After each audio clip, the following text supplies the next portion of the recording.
So this is the last of my splits I put out, and as you can see I used shitty old bottom boards to finish up as tops because I didn't have any handy for me right away. I've been using these shitty bottom boards. I haven't used these for years, so I ran out of my good bottom boards because I just needed the equipment. I just had to cover them up, so it worked. I got myself tops to cover them up. So these guys I made up on Friday, I think it was, and it's Monday now, and I'm not going to get sales into them until Thursday or Friday. So it's going to be a little late. They're going to sit without a queen cell for about a week. And that's, you know, whatever. I'm not too worried about it. It'd be better to have a cell in here right away, but I'm going to drop that queen cell in here. She'll go and she'll tear down every single emergency cell within this colony, and she'll dominate that nest and they'll move forward. So the only issue with doing what I'm doing here, it's just, it might seem a little bit lax. A lot of guys will make a split, and they'll put a mated queen in here right away, and we'll get this colony going, and then, you know, try to get it ready for the flow. I'm thinking completely aside from that. My thought towards these colonies are not at all trying to focus on any type of production this year. My only thought is to get these colonies with the queen, with a mated queen, and establish that nest and get it into winter in good shape. That's my only thought. I'm going to produce some honey off these guys. I know I will, a box, maybe 2 boxes on some of these, and that'll be a side benefit. But my strategy on building these nukes is for building the stock for next year. So I'm not worried if these guys are running a little bit late. I'm not worried, you know, if they're a little bit small. This workload is put on the end of my main bee yard. Like my apiary is my focus. These guys, once we get them going, they're just kind of drifting on their own. We'll throw a box on just to help maintain these clusters. But these guys, I try to put as little attention towards. After I get them up and running, I try to put as little attention towards these guys and just work at them whenever we have time. These are next year's crop. So I was a little bit thinking outside of the box. We have such a narrow time frame up here in managing in the north here. We have the bees coming to the shed, and we have a matter of weeks where we set up, where we build up and set up those colonies, get them, take that flow, and then get them ready for winter already. Such a narrow time frame. And to try to take that surplus strength and invest money into that queen and get those colonies going to be able to capture a honey crop is all right, but I've gone away from that type of investment, and I'm keeping everything internal. So I'm not spending any money on this. What I'm doing is I'm just skimming off all the extra strength from the apiary, and I'm putting them into these nukes, and I'm dropping a cell in and having them build out this colony, this nest, to be used for next year. And if there's any dead spots, or if I have a heavy loss one year, I have these nukes coming that following year to fill in all those spots.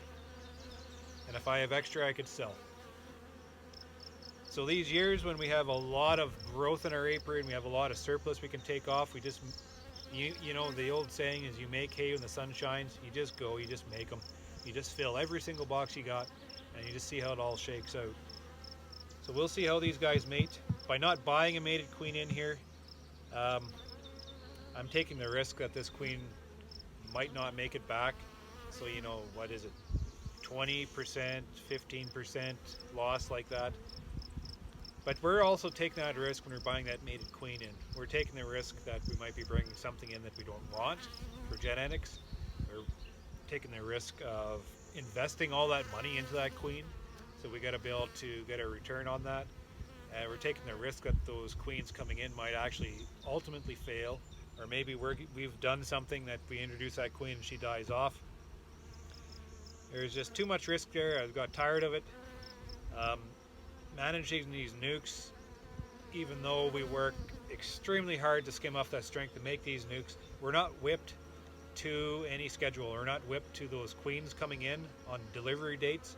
Like, we're working on the schedule of our queen rearing, and if it doesn't fit that day, we just pinch off the cells. You know, if we're short cells, we just wait until they become mature.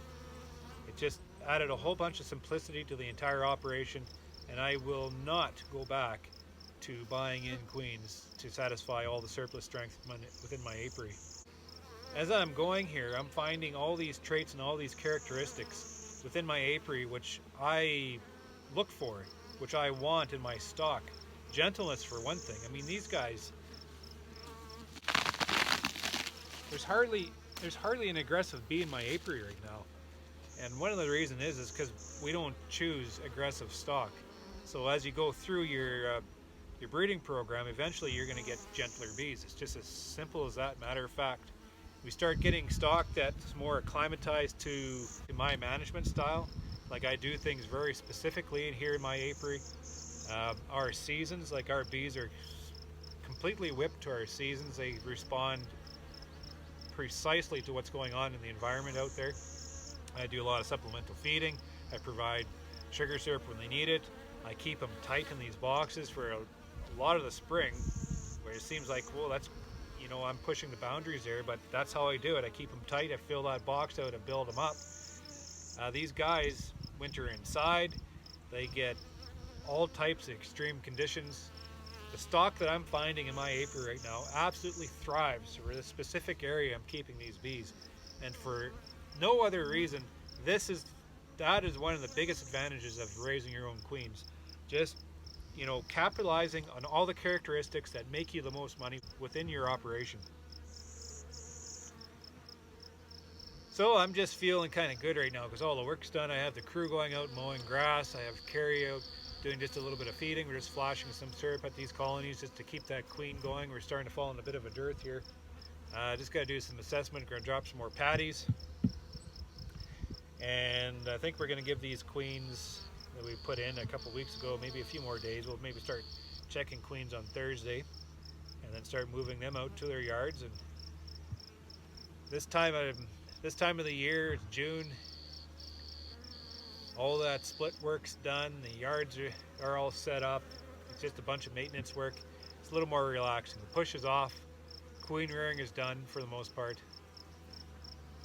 and just kind of, you know, sit back. I kind of really enjoy these moments. This is one of the moments that I savor within the whole year. There's a few moments within the year, but this is one of them where all the work's done. These colonies are growing. They look absolutely fantastic. We're just kind of maintaining everything as they go. And just kind of sitting here and just taking a bit of a breather, because we are about to get really busy here in about 2.5 weeks. As that flow approaches, we got to get these colonies then ready for the honey crop coming in. But until then, you know, just kind of clean up the corners a little bit in the honey house, just kind of catch up on my book work, maybe take the family out for supper or something, and yeah, just kind of appreciate the brilliance that's happened all through the spring.